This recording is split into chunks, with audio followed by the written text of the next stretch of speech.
अस्सलाम नाज़रीन, वेलकम आपका हमारे चैनल में। अगर आपको इस तरह का डाटा दिया गया और कहा जाता है कि इस अमाउंट में से आपको इस अमाउंट में कुछ अमाउंट जमा करनी है, इसी कॉलम में ही वो शो हो, किसी और कॉलम में शो ना हो, तो उसके लिए एक ट्रिक है। इसमें आप प्लस भी कर सकते हैं, माइनस कर सकते हैं, डिवाइड कर सकते हैं, मल्टीप्लाई कर सकते हैं। सब आप यहाँ पे फार्मूले शो कर सकते हैं। तो उसके लिए सिंपली आपने जो अमाउंट ऐड या माइनस करनी है वो आपने यहाँ पे लिख लेनी है, ठीक है। यहाँ 200 मैंने लिखा है।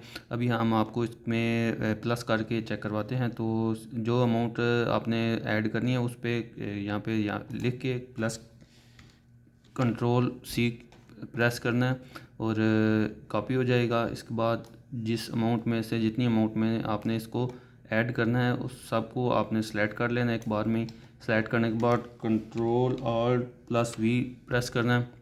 तो इसके बाद यहाँ पे ये देखें ऐड का आइकन बना हुआ है, तो इस पे हमने क्लिक किया, ओके किया।